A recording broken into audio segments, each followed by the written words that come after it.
Hi, this is Paul from the Tank Modeler channel with my quick update on my Flower Class Corvette, the Compass Rose from the movie, The Cruel Sea. This is a project build with Switcher, as everyone knows, who's been watching Switcher's site, and he's really getting along nicely with his lighting. And obviously he needs, as he said, he needs to do some resistors, stronger resistors, to bring the tone of the green and the red down so they actually look as if they're glowing but not like torches. And I understand exactly where he's going with that. Right, so on me, I'm going to focus mainly in this area now because that's the bandstand. I've finished the bandstand and mainly the gun now has been added primer coat. I went with the photo etched gun shield in the end because I did build this one over here to see if I could do it in plastic, and I just put it there and that's it. I didn't do a bad job of it really, as you can see. It looks the same. I did use that as a pattern, but in the end I decided to go with the metal one because I had a few more details on there that I'd actually soldered it together, and it was made of brass. So it took a little bit of a job to do that, but anyway. But at the end of the day, I decided to go with the metal one, and it looks apart and actually really looks quite nice on there. It's only received a Tamiya a primer, the old extra fine primer. I like that primer, I must admit. It dries really quickly, and also it's really firm on metal. And anything with metal, I would give that a little prime with that stuff before I do any other primers. My favourite primer is Steiner Res now, and I must admit it's a go-to one. I find that's really a nice self-leveling as well. And Switch has done a few videos on the primers, so go to his website to see that. I might find the link when I upload this and put it in there anyway, but most of you would have seen those anyway. Really interesting. Use it whether you use primer or not primer. I'm a primer person myself, so I will be doing a lot of priming later. Anyway, back with this. So as you can see, the gun shield, the gun shield is all painted up and primed. The actual gun, I can actually turn the barrel. It's not fixed in place because you have to fix it from underneath, and so I should be doing that later. Just a little bit of glue. I might even fix it in place because, to be honest, because I've glued my deck down, where you would normally secure it, I can't do that so easily now. But I'm going to see what I can do because I've managed to adapt things sometimes, so that's okay. But you'll also notice that we've got this basket on the front of the bandstand. Now, if you watch the movie, you can clearly see the bandstands there. Now, the actual basket is there. Now, to be honest, it looks from the photograph, it looks like bits of rope have been thrown in and bits of odds and bits and pieces. So, obviously, it wasn't a World War II thing. So, but the point is, as I'm building a movie star rather than a Corvette from World War II, even though the Corvette did take part in World War II, the film was done in 1952, as I've said before. So, I made my as best a job as I could have making this out of plastic. I could have gone to using brass rod and starting soldering, but I decided to go with plastic because it'd be easy to glue it to a plastic, and as you know, it melts in and becomes one with the plastic that's all running around the bandstand anyway. Now, I've got another issue. Whether to put the shells. Switch has made a smashing job of his with all the shells, ready shells running around the actual bandstand. But once you watch the film, you actually see that there's no shells or holders on the bandstand at all. I made a decision to say that that's what should have been there, but I'm not sure yet. I'm still debating because I'm trying to stick as close as I can. The only thing is, another issue is that if you watch the film, you don't notice it so much. When they're firing the 4-pounder gun, this gun here, when they're firing it, it's normally firing straight to head. And there is a reason for that, and I never noticed until I looked at one of my photographs closely, is the actual gun shield is sitting on large timbers, and it's not actually, it can't rotate. So obviously at some point the gun was taken away, and they put back a gun shield of the right type back in place, but they actually had it on wood, so it couldn't actually turn. That's why you never see the actual gun rotating during the film. But from a distance, it looks perfect, so yeah, obviously you wouldn't notice it. What else? I've glued the deck in place, that you can see in the front. I've done the same sort of thing as Switch did. I've done it slightly different with my mixes, but I got the result that I like. It's going to receive a little bit more weathering later on, but it's sticking down nicely, as he said it would do, and I did give the old plastic deck a bit of a clean first. Now, I started to do some anti-skid on the areas at the front which you can't see. I don't know if I can move this slightly. See if I can do that. There you go. You can see I started to do some anti-skids, anti-slip areas. The only problem I've got is when I started it, because I'd already done the rear of the decks, as you know from a previous video. Sorry, I've got another cold again. Seems to think that happens to me a lot lately.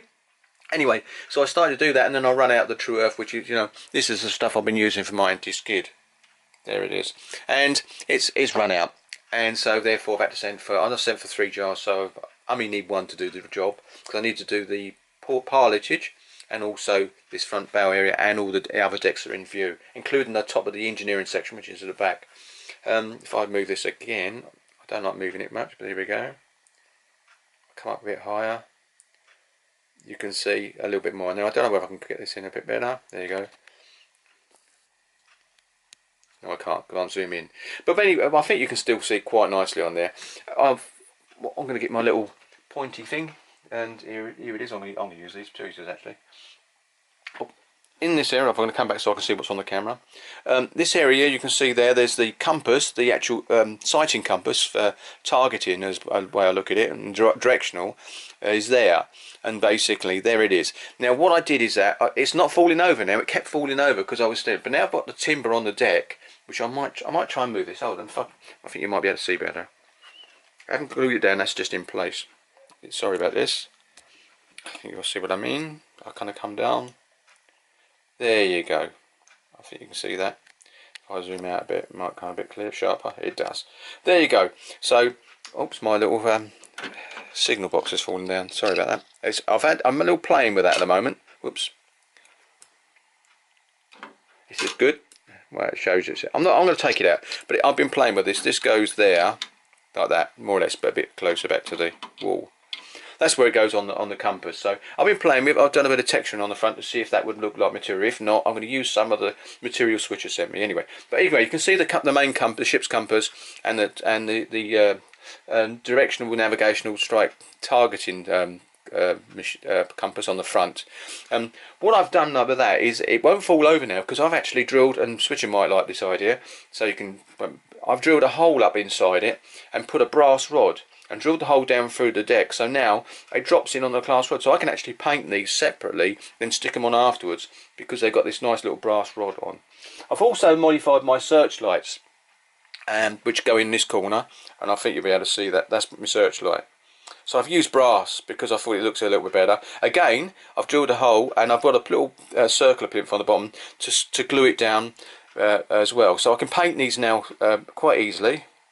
And I'm quite happy with those searchlights, and I was going to make them smaller, but the more I look at them, once I got them lowered a little bit down onto the decks, because they do raise up a little bit and lower down anyway, they will actually fit it quite nicely on either side of the deck and give it some nice. I've got some glass to do. I've also got to do little shutters inside, but I found out that they could actually be all open for searchlights or for signalling lights. So on the thing, I've got to do some little bit of gravy on the side and put a bit of black in it, so you can actually see shutters that flicker back and forward.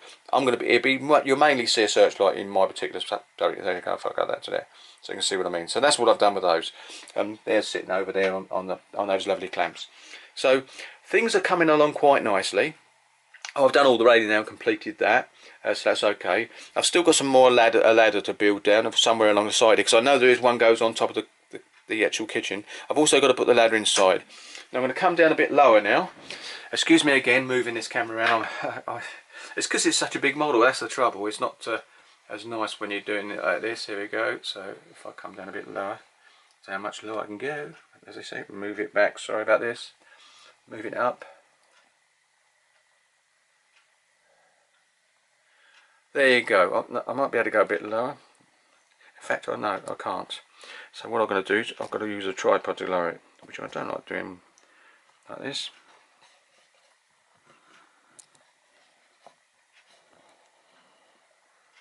There you go. Got to tighten it up now.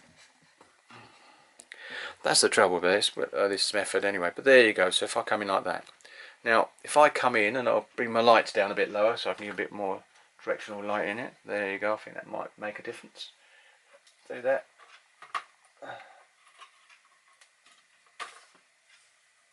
I think you can see a bit better now. There you go. So I think you can actually see inside there. Now on the compass, the wall that goes along the side is solid, and it slopes down to the back where the steps come from the straight out of the back instead of coming off at an angle like it does on the model. So that is on the compass from the film, so that's what I'm doing. So you can see the barrier. Now I've got to put some supports underneath the engine pilotage. I haven't done that yet, one at either side, and I've also got to do a wrap round, which if I can come back here. There you go. I think you can see a bit better now. There you go.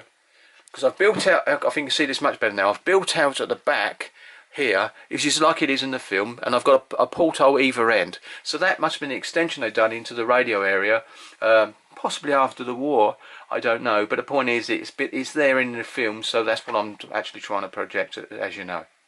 So, but I've also got to put a wall like around this. It's ridiculous really, but I've got to put another bit of wall all the way around there with a little barrier. This has got to have a bit of a handrail running along all the top, and also I'm going to put some supports up to the actual below the pilotage from that as well. Now I'm not sure, because the photographs are not very clear, whether they go on the inside of the actual wall or on the outside. So I'm going to possibly look at a few more photographs and see if I can actually work that out, and then I'll go with that anyway. So things are going on. Oh, well, I'm going to show another thing now, basically around this way. Sorry about this. You can just about come down. If I come down with my lighting again over this side, this is fun, isn't it? Isn't it fun? And if I do that and come right down and then turn that up a little bit and it's a bit more directional, there you go. So I think you can see in there a little bit. There you go. And as I said, I can't go much lower. But anyway, I think you can see I've done similar to Switcher does. I've actually put 5 of those supports underneath the pilotage from around either side of the window. I liked the look of what Richard done, and I think I can basically see something in the ship in the photographs. Like I said, I've took stills from the movie, so a lot of the time that's what I'm using.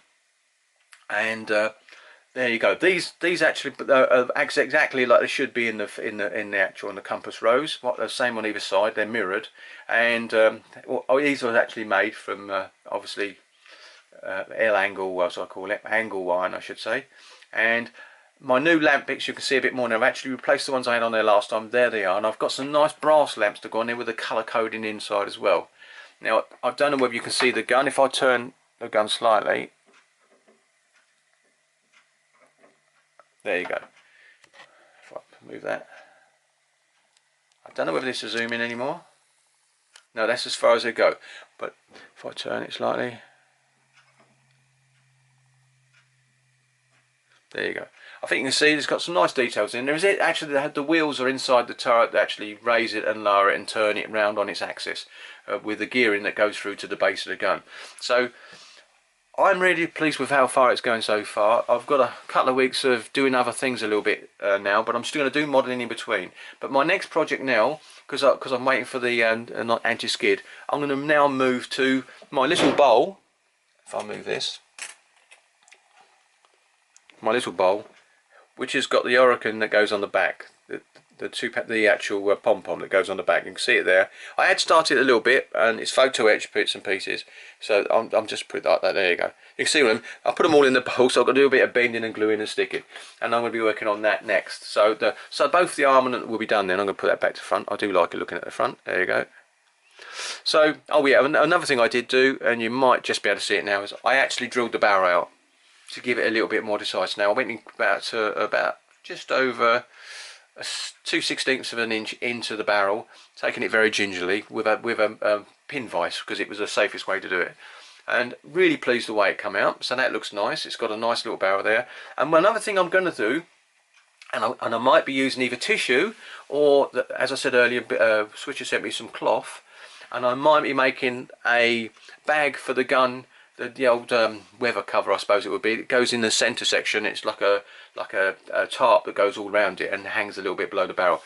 I'm going to have a little go at that. Now I'm not promising it's going to be on there, because if it doesn't work out and I don't like the look of it, it won't stay there. But I'm going to do that, because I did notice in the film that you've actually got this little bit of tarp there as well. So I've really got to do it. But I'm going to try my best on that.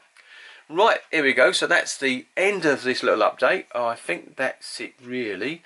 As I said, really happy with how things are coming. I've got some more boxes to make. I've made a couple of boxes. I haven't shown you them again, but they have been made. I've got to make 2 smaller ones on the back of the engineering section roof. So there's cabinets there, and basically I've already done one for the other side, so there's not many more cabinets. Oh, there's one that goes on the bridge. So sorry if I come back this way. Right, here we go. So if I do this, oops, there you go. I think that goes. There is one that actually sits here, just in this area here. Small box there, and there's also one on the other side as well, so to be done. So that there'll be put on, and a little like a crane base that's there that they can actually lift winch things up and down off the deck of things. It's a little base it is. It's got to be handmade because the one in the kit that comes with it isn't very clever, so I shan't be using that at all. So back to that. Back to my piece de la resistance. It's my little bandstand. I'm quite pleased with that. Like I said, not sure about the actual doing the shell case bits yet. I may do it so that you can actually say it was wood, but as I said, it wasn't used in the film, and that's my only issue. And as I said, I'm trying to keep as near as possible as I can get to the compass rose, rather than building it just straight out of the box and saying it's compass rose. So anyway, there you go. Oh, I'm going to be doing some base coating on the hull soon, and well, I've got to get the. I might going to do it with Steiner Res grey. I think the hull was black, but I'm going to check into that because I think Richard said his was black. So because you don't see, as obviously in the film, I've got a bit of a choice because in the film you can't see anything below the waterline. So there you go. So thank you very much for watching this short video, and I am sorry for the delay for the update, but it's funny, I'm doing little things and it took me nearly 3 hours just to do that little basket and build that up. And but I'm pleased with it. I've got mesh at the bottom, by the way, I forgot to mention that. There is mesh. I don't know if I can get this up to show you. There, go down. You might just be able to see the mesh in there. There's a bits of mesh. No, it's not going to get any further. But anyway, you can see brass in there. There's a bit of brass mesh running around underneath. Obviously, it had to. I was going to do a bit of solid plastic. Then I realised if it's at the bow, all the sea comes over the top and splashes into it. And obviously, you need the water to run away from somewhere. But oh, I forgot to mention the actual these areas here, which is part of the. Here we go. These areas here. These are actually in place now, and I thinned them right down because I thought myself they're looking more scale now, but I kept the base bits at the back because once I've painted them up they look quite nice and all. So there you go then. So there we go. I'm going to put that back around where it should be, my favourite position. There you go. Well, thank you very much for watching, and I'll catch you on the next update. And don't forget to go to the Switcher's site, because at the end of the day he's doing a fantastic job on his Corvette, and that lighting's coming along nicely, and he's just waiting for his resistors to be sorted out to get his lightings down. But looking really good as well. So there you go. Thank you very much for watching again. I'll keep repeating myself, and I'll catch you on the next one. Bye.